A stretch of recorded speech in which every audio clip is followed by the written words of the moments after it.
In this presentation, we will record a sales receipt and the related deposit within QuickBooks Online. For more accounting information and accounting courses, visit our website at accountinginstruction.info. Here we are in our Get Great Guitars file. We're going to go up to the plus item up top, and we're going to go through our sales receipt and then the deposit. We'll start off in that process in the customer section because that's where the sales receipt is.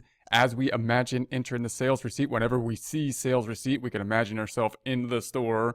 We're sitting right next to our cash register, and we're making a sale at that point in time, receiving payment, receiving cash at that point in time. So we're going to get the money now.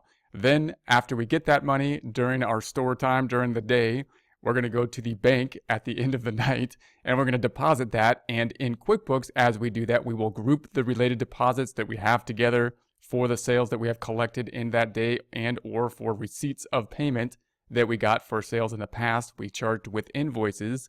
Take those items to the bank and deposit them. Those are the two items that we will do now, first with the sales receipt. So we will select the sales receipt, and we're going to say that the sales receipt, we're imagining someone's coming up with a guitar or product or service. It's going to be a guitar, I believe. It's going to be Garcia are going to be our customer. It's going to be a new customer. So if we select the drop down, we don't see Garcia guitar. So we're going to add Garcia guitar. That's going to be our customer. We are selling. We're imagining Garcia guitar or a representative of, if that's a store, came up with a guitar, buying it within our store. We're at the cash register. We're entering their information in. So we're going to say tab.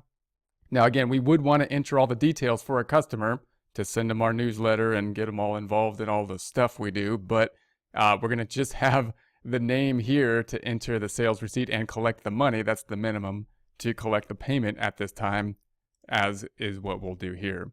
We've got no email. We'll not enter the email here. No billing address because we didn't enter that as we entered the customer. It's not necessary to complete the sales receipt, although useful information.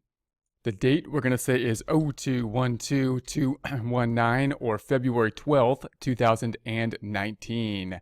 We're not going to have any shipping information. If we go down to the payment, we're going to say that it was a check that we received. We're not going to enter the check number. Not required. It'd be nice to do so, to enter the check number from the customer, not our check, the check of the check we received or the number of the check we received.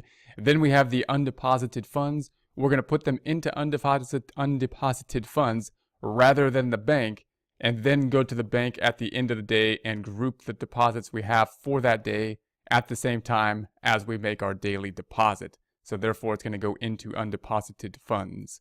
We're going to say that the product or service will be the product. It's going to be our main guitar that we've been selling, our primary, our go-to, which is the ELP, Epiphone Les Paul. So we're going to say it's an ELP. They brought it up, sold it. There it is, one guitar.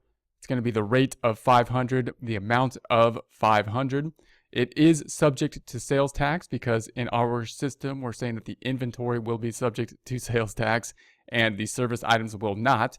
So if we select down there, just click down here, click off of the item, it will calculate the tax for us. This, of course, is calculated by region. QuickBooks doing this for us for New York. That's what we set it up to do. Should be correct for New York. However, we want to make it a generic problem. Make this a flat 5%. So we're going to change this sales tax going down, override the sales tax, flat 5%. Why? QuickBooks is asking, other, and we're going to say save and override or confirm override. There we have it, $25. Looks good, $25. $500 sales price, $25 sales tax, and that's going to be the amount that we are getting paid for the cash, and therefore nothing is due. Let's review the journal entry when this happens. It is a sales receipt. That means that we're getting paid. That means we're sitting at our cash register. We're going to get paid in some format at this time. And it also means that sales is going to go up. That's really what you want to think of when you see sales receipt. We're getting paid in some format, and the other side is going to be sales that's going up. Now, it's not exactly cash that's going up. It's not our checking account necessarily or usually. It's going to be undeposited funds if we're sitting at our cash register collecting the cash and then expecting to go to the bank at the end of the time period. Therefore, undeposited funds, an asset account holding on the cash, the account representing us having a fistful of cash, cash register full of cash. That's what undeposited funds is. It's going to be increasing. The other side is going to go to sales. The sales is going to go up only, however, which is income statement account by the 500. So we're going to get cash of 525, increasing undeposited funds, 525. Income's only going to go up by 500. The difference is 25. We have to even that out by increasing something. That's going to be the sales tax payable liability account, or whoever we owe it to. That's how QuickBooks will put it in the system for, but it's really a payable, owing sales tax. Also, we're going to have the inventory going down because we sold a guitar. We don't know what it's going down by because this is the sales price, not the cost, but the system knows how because this is in there in the system, this item, this inventory item with the cost. So QuickBooks will record the cost in a perpetual manner as we enter the sales receipt. So it's going to decrease inventory and record the related expense, cost of goods sold. Pretty complex transaction just for this simple form to fill out. Easy to put the data input in, difficult really to set it up to get this item set up correctly, can be sometimes. And it does a lot more than most people think or know when you enter the sales receipt. So let's go ahead and save and close this.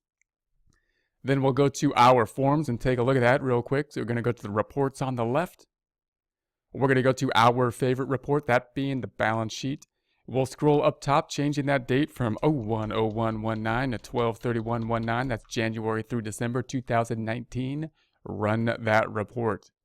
Then we'll scroll down and we are looking at the undeposited funds, the 825. If we select that 825, we scroll down. We see the current sale that we made to Garcia Guitar. It's for $525. Selecting that item, we see the full amount that we got, $525. We're going to scroll back to the report, going Xing out of this, scrolling back up, back to our report summary. The other side of this is going to be let's look at the income statement, sales. To do that, I'm going to make a new tab. Right click on the tab up top. We're going to duplicate that tab. I'm going to pull the one to the left to the right so that we have the balance sheet on the left. And I'm going to close that tab, balance sheet, and then our current tab where we will put the income statement or profit and loss by selecting reports on the left side. Go into the profit and loss, changing the dates up top from 01/01/19 to 12/31/19. That's January through December 2019, and run that report. We scroll down, we go to the sales. If we check out the sales and scroll down, we see that Garcia Guitar. There's the sale, there's the 500, not the full amount we received, but the amount of sales, the $25 being the difference. Where's that? Well, if we X out of this, scroll back up, back to our report, go back to the balance sheet, that difference then on the balance sheet as a liability under the sales tax payable, we're calling it here, or QuickBooks named it as New York Department Taxation. That's who we're going to pay. In essence, it's a payable for sales tax. QuickBooks is just trying to define who that's going to. The other 25 is going to be in there. Just trust me on that. We won't go into it now. We'll move forward. We've seen that in the past. The other side of it, however, remember, is inventory going down. Here's inventory. It went down. If we select that item, we see the sales receipt for Garcia. It's only 400, however. The amount is 400. That amount's not on the sales receipt. That's because the system knows what it is and is recording it with the sales receipt, but we don't want it on there because we might give this document to the customers for the sales receipt. So we'll close this back out. The other side then, if we scroll back up, back to the report summary, is on the profit and loss, second tab. Scrolling down that tab, we're going to see the cost of goods sold, the expense, selecting that item, and scrolling down, we see Garcia Guitars here. There's the 400 once again. So that was the full transaction. Now we're going to record the deposit. We're going to go back to the profit and loss report. We'll go back to the balance sheet. Now we've already recorded the sale. Now we're just going to record the deposit, taking the money out of undeposited funds, putting it into the checking account. We'll do that not just with this sale or the money we received for it, but also with any sales we had at this point in time, the undeposited funds we have, which are currently at $825. So let's do that by making another tab. I'm going to right click on this tab again, and we're going to duplicate it. And then we're going to go to the deposit. So we're going to go to the plus item up top. We're then going to go to the deposit. Should be kind of part of the customer area, but it's over in other because we might have deposits other than those from customers, although we hope most of the deposits are from the customers. So we'll make the deposit on 2/12/2019, and then we're going to select all the deposits. So here's the Garcia, and we're going to select all of them here. Now, if we wanted to click on that and check it, we can go here, and that'll go to this link. Will take us to the item that created it, in this case, the sales receipt. That being true for this sales receipt and this one as well, these being the two that we applied to a job. We're going to say now that we're going to go to the bank with all of these sales receipts. If we add them all up, the 525, the 200, the 100 adds up to that 825 we saw prior. And we have the date up here, so that looks good. We're going to go ahead and record this. Once we do, it will, of course, increase the checking account. That's what the bank deposit form does, typically, increase the checking account. The other side will typically decrease undeposited funds if we're using this system. If we're using a system, in other words, where we could collect the deposits, go to the bank at the end of the day, using the undeposited funds to show that collection of the deposits, then going to the bank and depositing them all. If that's not the system we're using, if we're just collecting the deposits and then entering them into the system at the same point in time, then, or if we're just making a deposit, we might use this area down here to add the funds in accordance with who we're receiving them from, an account. And this would be similar to like a register, us just increasing the deposit with a register account. And it would still mean the deposit form always basically means we're going to increase the checking account, and then there's going to be some other account applied to it. If we use this process, that other account will typically be undeposited funds. If we just want to pick an account that it will be applied to, say we input the money or something like that, then we would select that information down here in a similar fashion as if we were entering this directly into a register.